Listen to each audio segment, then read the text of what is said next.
We had to deploy very expensive systems, actually latest generation fighter jets, to take down relatively cheap mass-produced drones. So this is absolutely not sustainable. We need an anti-drone system that is affordable and fit for purpose, for swift detection, swift interception, and, when needed, swift neutralization. And we have a lot to learn from Ukraine in this field. We have to learn a lot from Ukraine on capabilities, but even more importantly, I think, on their ecosystem of rapid innovation. And Ukraine is ready to support our efforts. The drone wall will contribute to the Eastern Flank Watch. This will monitor and protect the skies, seas and ground of our eastern members. But get me right, it is not only about our eastern border. At the moment, it's our priority. But what we need is a 360-degree approach. This anti-drone system will be a shield for our entire Union, including, of course, the southern flank. And it should be designed to address a wide spectrum of challenges, from responding to natural disasters, to tackling international organised crime, from monitoring weaponised migration, to controlling the Russian shadow fleet, and the list is long. Autonomous systems are at the centre of the 21st century security, and Europe must be at the cutting edge. Honourable members, the protection of our people, our skies and our infrastructure requires more than drones. It requires drones, but more than that. And this brings me to my second point, that is critical capabilities. We have already identified 9 critical capabilities, from air defence to cyber to electronic warfare. For each of these, we will form collective capability coalitions that are groups of member states committed to deliver together and fast. We have seen this lead nation model deliver before. Just think of the Czech initiative or of the Danish-led initiative to provide weapons and ammunition to Ukraine, very successful. There also one nation took the lead. Others joined in to place larger orders. Industry scaled up and prices went down. So we will now expand this across the board. This is fast, this is efficient, and most importantly of all, it is made in Europe. My third point, none of this is possible without a strong European defence industry. We need to be able to rely on our own industrial base, specifically in critical times. Today, as we all know, most investment goes outside the European Union. In other words, these are jobs outside Europe. This is absolutely not sustainable. Our surge in defence spending must also be an engine of growth here in the European Union. I know that partially this is already happening. We see new factories and production lines that are springing up across Europe. That's good. Our defence industry is hiring thousands of skilled workers, also very good. And we see that the spillovers are being felt in other industries too. And we've seen it time and again. New technologies born in the defence sectors, bringing new applications for civilian industries, whether it is from cybersecurity tools to, for example, advanced materials for shipbuilding and aerospace. Our new defence investment can and it must contribute to Europe's competitiveness. It must be based in our Union, and that's why at least 65% of any project funded under SAFE must be here from the European Union. This is European money, and we want to see a return on investment of this European money in jobs here in Europe.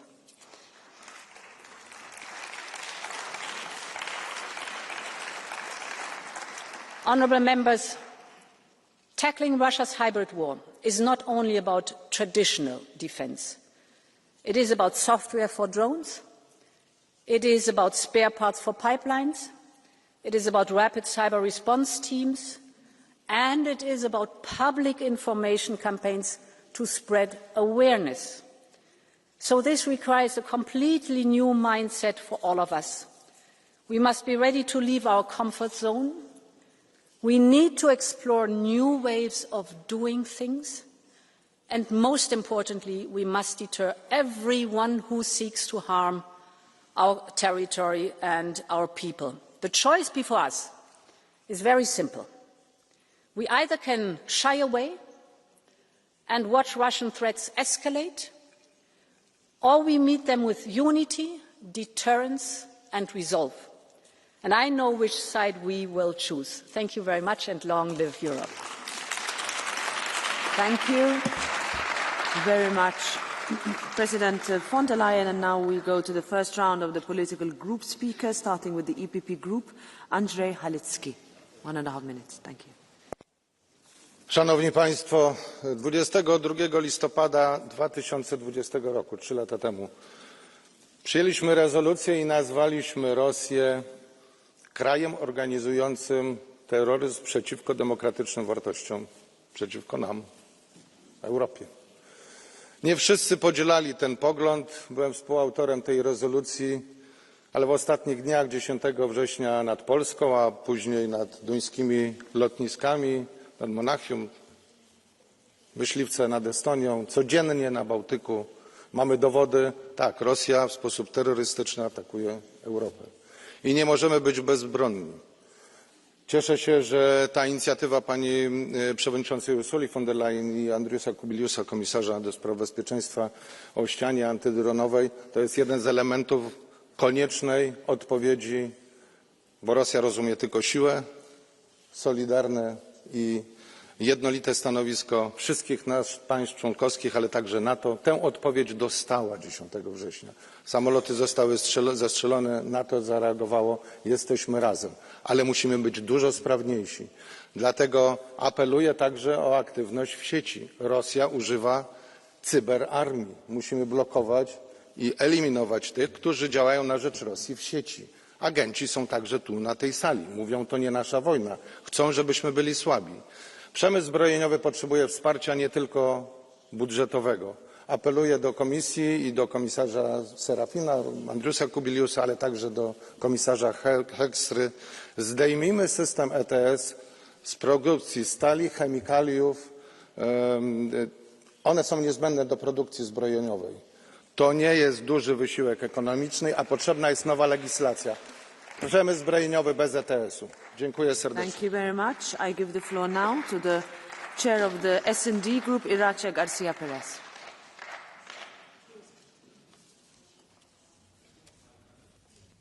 Gracias, presidenta. Quiero comenzar expresando toda nuestra solidaridad con Ucrania, que resiste desde hace más de 3 años la agresión rusa, y con todos los países europeos que han visto cómo el régimen de Putin ha violado su espacio aéreo, saboteado sus infraestructuras y puesto en riesgo la vida de sus ciudadanos. Cada dron ruso que sobrevuela nuestra Unión es una advertencia, y es que Putin no se detendrá. Hace mucho tiempo que lo dijimos, el apaciguamiento no funciona con los dictadores. No funcionó en el pasado y no funcionará ahora. Putin nunca quiso la paz. Ni en Georgia, ni en Crimea, ni en el Donbass, ni hoy en el conjunto de Ucrania. Y Putin solo negociará cuando sienta que está perdiendo. Y por eso debemos ayudar a Ucrania a ganar esta guerra. Señora von der Leyen, ha llegado el momento de presentar una propuesta para confiscar los 200.000 millones de euros de activos rusos congelados. Y el Consejo debe asumir su responsabilidad y autorizar a Ucrania a utilizar armas occidentales contra todos los objetivos militares desde donde Rusia lanza sus ataques, porque no hay tiempo que perder. Este es un momento decisivo y solo la Unión Europea puede garantizar la supervivencia de Ucrania. Y de la supervivencia de Ucrania depende también nuestra propia seguridad. Pero no basta con ayudar. La Unión Europea también debe fortalecerse. Necesitamos una industria europea de defensa capaz de actuar, un pilar europeo dentro de la OTAN, un sistema común de defensa aérea y antidrón y una mayor innovación, ciberseguridad y producción común. Putin desafía nuestra libertad, pero nuestra respuesta debe de ser más Europa, una Europa fuerte, unida y capaz de proteger su cielo, su tierra y su futuro. No temamos el ruido de los drones, respondamos con la fuerza de nuestra unión. Muchas gracias. Thank you very much. Now for the PFE Group, Pierre Romain, 3 minutes. Madame la Présidente, Monsieur le Commissaire, vous le savez, nous sommes fermement attachés à la souveraineté des États, au respect de l'intégrité territoriale et au caractère inviolable des frontières. C'est donc sans ambiguïté que nous dénonçons les violations de l'espace aérien des pays européens alliés commises par la Russie. Cette fermeté doit s'accompagner de lucidité et de proportionnalité. Les déclarations outrancières qui assimilent toute intrusion à un acte de guerre ou appellent à abattre n'importe quel objet volant sont contre-productives et masquent les vrais enjeux. Les outrances alimentent la propagande du régime russe, qui souhaite présenter les pays victimes des violations comme des pays responsables d'une escalade. Et les outrances installent un climat de peur qui gêne, bien plus qu'il ne facilite, la mise en œuvre des politiques militaires ambitieuses.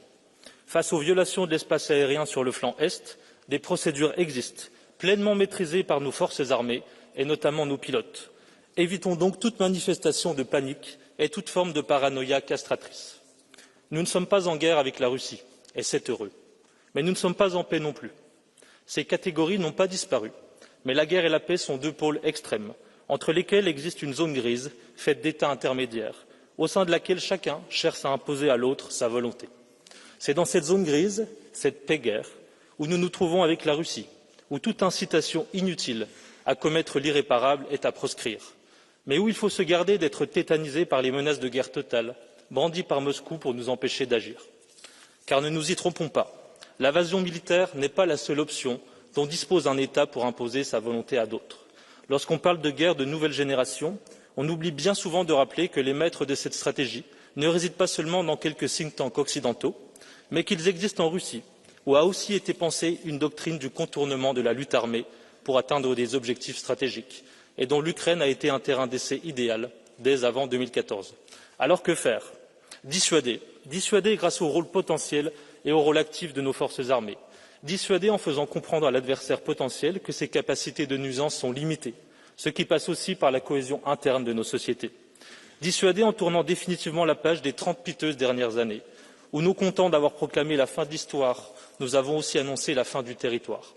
Or, le territoire fait son grand retour, et avec lui la nécessité de le protéger, de le rendre robuste et résilient, pas seulement contre les groupes djihadistes, mais contre les opérations d'États contestataires ou hostiles.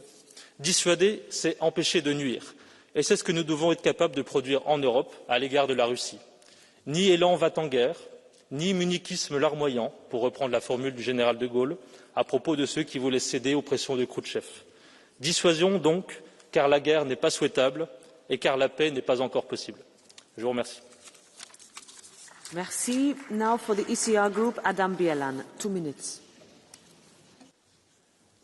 Szanowna Pani Przewodnicząca, Rosja podejmuje coraz bardziej wyrafinowane próby wywierania presji na kraje Zachodu. Ostatnie tygodnie pokazują dobitnie, że agresywna polityka Kremla nie zna granic, dosłownie i w przenośni. Naruszenia przestrzeni powietrznej Polski i innych państw Unii Europejskiej, sabotaż elementów infrastruktury krytycznej, w tym systemów energetycznych i telekomunikacyjnych, jak też celowe działania dezinformacyjne świadczą o całkowitym lekceważeniu prawa międzynarodowego. Jest to skrupulatnie zaplanowana strategia destabilizacji naszych krajów i zastraszania społeczeństw. Konsekwentny atak wymierzony w integralność i bezpieczeństwo całego wolnego świata. Atak wymagający stanowczej i zdecydowanej odpowiedzi.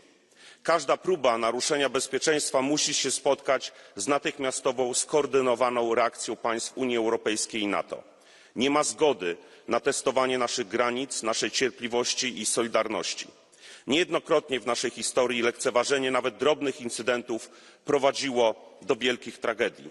Polska i inne kraje Unii Europejskiej Państwa, które przez dekady doświadczały przemocy rosyjskiego imperializmu, doskonale rozumieją wagę odpowiedzi na prowokacje. Niestety, nie wszystkie państwa członkowskie prowadziły politykę w duchu właściwie pojmowanego interesu Europy. Tak zwany reset z Rosją, w rzeczywistości polegający na gospodarczym i politycznym uzależnieniu od Moskwy oraz sponsorowaniu antyeuropejskich przedsięwzięć jak Nord Stream, to kamienie milowe na drodze do wojny. Kiedy dziś nad Berlinem, Brukselą czy Kopenhagą widzimy rosyjskie drony, pomyślmy o miliardach euro przepompowanych na wschód przez Gerharda Schrödera i Angelę Merkel. Tak, tę Angelę Merkel, nieudolnie próbującą dziś zrzucić z siebie odpowiedzialność, kuriozalnie insynuując niewłaściwe zaangażowanie państw kontestujących jej niewłaściwą politykę.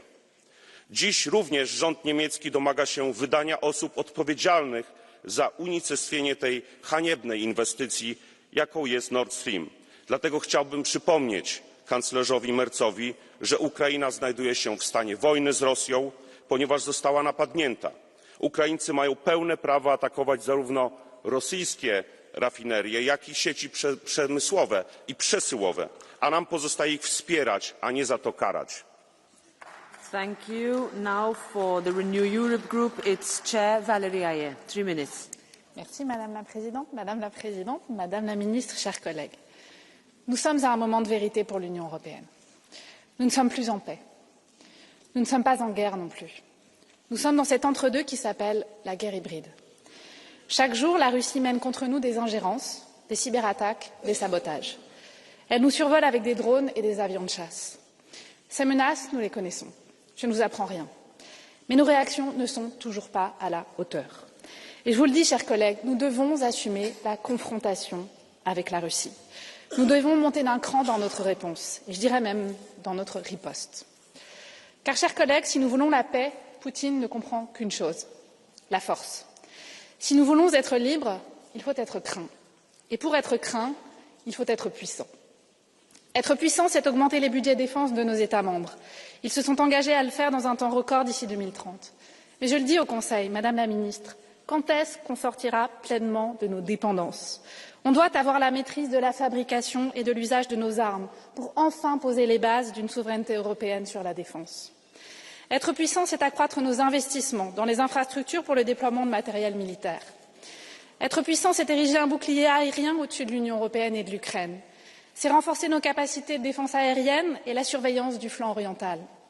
Être puissant, c'est être capable d'abattre tout drone qui porterait un danger immédiat contre nous. C'est aussi sanctionner Viktor Orban, qui envoie des drones hongrois dans le ciel ukrainien. C'est scandaleux. Être puissant, c'est utiliser la valeur totale des avoirs russes gelés pour soutenir l'Ukraine. Je le dis aux Ukrainiens, aux Moldaves, aux Estoniens, Polonais ou encore Roumains. Que vous apparteniez ou non à l'Union européenne, vous n'êtes pas seuls. Parce que votre sécurité est la sécurité de tous les Européens. Je le dis aussi à ceux qui prétendent que nous exagérerions et que nous serions des va-t-en-guerre. Les menaces nous concernent tous, tous nos pays membres. De Madrid à Narva, de Dublin à Goldap. C'est pourquoi la Russie de Poutine doit avoir une certitude, qu'elle cesse les provocations et sa guerre hybride contre nous. Car nous sommes plus forts qu'elle, bien plus forts. Je vous remercie. Merci. Now for the Greens Group, it's co-chair Terry Reintke. 2 minutes. Thank you, President, dear Commission President, dear Minister, dear colleagues. The European Union is built on solidarity. So first and foremost, I want to say that we stand with all the people who are at the moment feeling the Russian threat the most, and these are the people living in the frontline states, in the Baltics, in Poland and Finland. It has to be clear, when one of us gets attacked, we all get attacked, and we will be at your side in these difficult times. And for that, we need European strength right now, because Putin will not succeed in weakening Europe by spreading fear. That's exactly the aim of all the things that are happening right now. This will only forge a stronger solidarity between European citizens. We will resist this threat together. And this means that rightfully at the eastern flank we need a drone defence network. And across all of the European Union we need better protection against drones, whether it's at our airports, power plants or other critical infrastructure. And this means we finally have to phase out of dirty Russian energy imports. In August 2025 alone, EU member states still spent over 1 billion euros on Russian fossil fuels. Colleagues, this has to stop. They are using this money to wage war against Ukraine and threaten the rest of the European Union. And this means not European citizens should pay for Putin's war, but Putin himself. It is high time that we make full use of the frozen Russian assets. Make Putin pay for the damage he has done in Ukraine and all of Europe. And finally, colleagues, Ukraine belongs in the European Union. In the past years, it has become more than crystal clear that there is actually no place in Europe where people long for our vision of freedom and democracy more than in Ukraine. So let's make it happen as soon as possible. I want Ukrainian colleagues to sit here in this chamber and to discuss and fight with us for a stronger Europe together. Thank you very much. Thank you very much. Now, on behalf of the Left Group, Danilo Della Valle. 1.5 minutes. Grazie Presidente. Qualche giorno fa abbiamo scoperto che anche l'ex cancelliera Merkel è una pericolosa putiniana, perché pubblicamente ha sostenuto che Polonia ed Estonia hanno impedito il dialogo con la Russia prima dell'invasione del 2022. Confermando quello che sosteniamo di fatto da sempre, che l'Unione Europea è ostaggio di una leadership pericolante e morente, che ci sta spingendo tutti alla terza guerra mondiale solo per coprire la propria inadeguatezza. Classe dirigente, la sua, Presidente, amplificata dai media mainstream, che diffondono spesso fake news come la Russia, con il solo intento di generare paura e panico tra la popolazione, per far passare proposte politiche che non hanno nessun tipo di consenso tra gli elettori, come ad esempio il ReArmEU. Siamo passati dall'invasione russa di Lisbona, programmata per il 2029, fino ai droni che ormai volano liberi per i cieli di mezza Europa. Eppure l'attentato russo al Nord Stream era in realtà ucraino. L'attacco di droni russi alla Polonia del 13 settembre è stato smentito dalle stesse autorità polacche e NATO. E anche il sabotaggio del suo aereo in realtà era una bufala. Come si dice in Italia, a pensar male spesso ci si indovina, e qui sembra davvero che qualcuno non veda l'ora di far nascere l'incidente, di portarci tutti in guerra e mandare al massacro migliaia di giovani in nome degli interessi di banchieri e lobbisti. Ma mandi i suoi figli in guerra, se ci tiene tanto. I cittadini europei non credono più alle politiche guerrafondaie, e non certo perché lo dice Putin, ma perché sono stanchi delle bugie, dell'austerità, di dover rinunciare a sanità, trasporti e a salari degni in cambio di missili e jet. Io lo so che per voi che avete un'impostazione colonialista e suprematista è difficile, ma i popoli europei hanno bisogno di pace e di costruire un mondo multipolare e non certo della guerra. Grazie. Grazie, onorevole Della Valle. Now Milan Urik, 1 minute. Ďakujem pekne. Kolegovia, zase tu máme ďalšiu diskusiu o vojne, o strachu, o zbraniach a o vojenských výdavkoch. Pani Leyenová, uvedomujete si však, prosím vás, aké ťažké je pre ľudí zabezpečiť si dnes bývanie, zaplatiť všetky tie účty? Aké ťažké je pre mladých ľudí získať hypotéku, aby si mohli zabezpečiť 4 steny, ktoré musia splácať potom celý život? A Európska únia tieto problémy prakticky vôbec nerieši, a ak áno, tak len pre nejaké marginalizované skupiny. A namiesto toho tu neustále dookola počúvame o tom, ako treba vyčleniť stovky miliárd eur na vojenské výdavky na zbrane. Počúvame tu diskusie o vyvolávaní strachu, ktoré majú podobne ako za covidu obhájiť tie 100 miliardové výdavky na bruselské kšefty. Pani Leyenová, ja vám poviem možno pre vás novinku, ale Európania neočakávajú a nechcú od Bruselu rakety a náboje, ale mier, prosperitu a hospodársku spoluprácu. Thank you. Now I give the floor to Esteban González Pons, 1.5 minutes.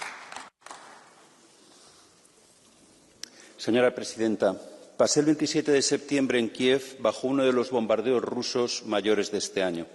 600 drones y 50 misiles. Y entendí que la guerra de Ucrania para Putin es solo el ensayo para su guerra en Europa. El escudo antidrones envía un mensaje de unidad muy claro, pero seamos conscientes de que un dron se construye y gobierna desde cualquier parte, también desde detrás del muro, desde el interior de nuestras propias ciudades. Mientras nosotros hablamos de los millones que invertiremos en proyectos plurianuales de defensa, en los campos de batalla de Ucrania, los pequeños drones dominan el frente. Ni siquiera los carros de combate se les resisten. En Ucrania, los ratones hacen huir a los elefantes, pero nosotros seguimos pensando en elefantes. Si Putin nos ataca, no lo hará con un misil, sino con un dron sin bandera, casi indetectable, con autonomía suficiente para salvar largas distancias y explotar en cualquier punto estratégico, y estará diseñado no por una gran compañía, sino por un grupo pequeño de estudiantes. Nosotros lo llamamos guerra híbrida, pero para Putin es pura y simplemente guerra. No busca ganar territorio, sino influencia. No quiere reconstruir la URSS, sino el Pacto de Varsovia. En el mundo de Putin, la guerra abierta sustituye a la disuasión, y si nosotros no le mostramos que estamos dispuestos a responder, si no le demostramos que estamos preparados para darle una respuesta, no seremos capaces de disuadirle. Thank you for your commitment in that sense, Madam President. Thank you very much. Now, Yannis Maniatis, 1.5 minutes. Κυρία Πρόεδρε της Επιτροπής, αυτό που συνέβη τις προηγούμενες εβδομάδες είναι απαράδεκτο. Η Ρωσία δοκιμάζει τις δυνατότητες και τις αντοχές μας και δυστυχώς αποδείχθηκε ότι δεν είμαστε έτοιμοι. Ως Ευρώπη πρέπει να προσαρμοστούμε άμεσα στις νέες τεχνικές πολέμου. Δεν είναι ούτε βιώσιμο ούτε αποτελεσματικό να καταρρίπτουμε drones με μερικών χιλιάδων ευρώ με πυράβλους εκατομμυρίων. Πρέπει να μάθουμε από την Ουκρανία και να προσαρμοστούμε. Να επενδύσουμε στην παραγωγή drones αλλά και στην αντιμετώπιση τους. Θέλουμε μια Ευρώπη που να μπορεί να προστατεύει αποτελεσματικά τα σύνορα και τις βασικές υποδομές της από τρίτες χώρες. Όμως τα ευρωπαϊκά σύνορα δεν εκτείνονται μόνο από τη Βαλτική μέχρι και τη Μαύρη Θάλασσα. Τα ευρωπαϊκά σύνορα συνεχίζονται και στο Ανατολικό Αιγαίο και στην Ανατολική Μεσόγειο. Θέλουμε λοιπόν κοινά μέτρα, όπως το drone wall, που θα καλύπτουν όλα τα κράτη-μέλη και όχι μόνο κάποια. Δεν είναι μόνο η Ρωσία που παραβιάζει τον ευρωπαϊκό εναέριο χώρο και προκαλεί. Από την 1η Ιανουαρίου 2025 μέχρι και σήμερα η Τουρκία έχει παραβιάσει 167 φορές τον ελληνικό εναέριο χώρο, άρα τον ευρωπαϊκό εναέριο χώρο. Συνολικά, τα συμβάντα που έχουν σημειωθεί στο νοτιοανατολικό Αιγαίο ξεπερνούν τα 500, 2 φορές μάλιστα με οπλισμένα μαχητικά. Γι' αυτό λοιπόν ζητάμε όλες οι παραβιάσεις να αντιμετωπίζονται με τον ίδιο τρόπο και όλα τα σύνορα να προστατεύονται με τον ίδιο τρόπο. Αυτό σημαίνει ευρωπαϊκή αλληλεγγύη στην πράξη. Σας ευχαριστώ. Ευχαριστώ. Next is Anders Vistisen, 2.5 minutes.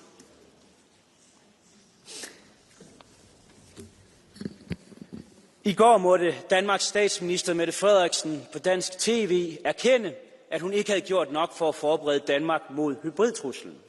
Det kan ellers være underligt, for den danske statsminister har været blandt de mest aggressive fortalere for konflikt med Rusland i EU. Så hvordan man 3,5 år inde i krigen ikke er i stand til at sikre kritisk dansk infrastruktur, er mig en gåde. Vi har alle i Danmark stået bag regeringen, når det kom til at donere 70 milliarder kroner til Ukraine. Vi har stået bag et bredt flertal i Folketinget, hvor I har fået pengene til oprustning. Men sandheden er, at da truslen kom, stod Mette Frederiksen en uge før talte om at købe lang- og mellemdistanceraketter, der eksplicit skulle ramme mål i Rusland, mens en drone i Københavns Lufthavn kunne lukke vores kritiske infrastruktur ned. Jeg forstår godt, at danskerne er blevet bange, når man ser på den danske regerings krisehåndtering. Og den danske regering skylder nu danskerne at få styr på situationen.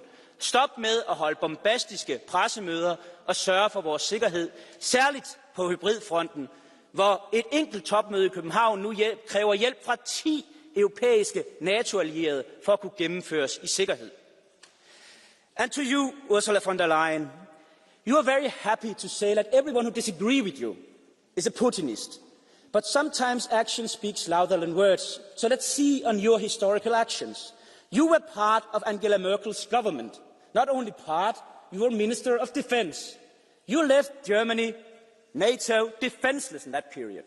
More than that, you were an active part of moving away from nuclear power into buying Russian gas and oil in the biggest energy consumer in Europe, Germany.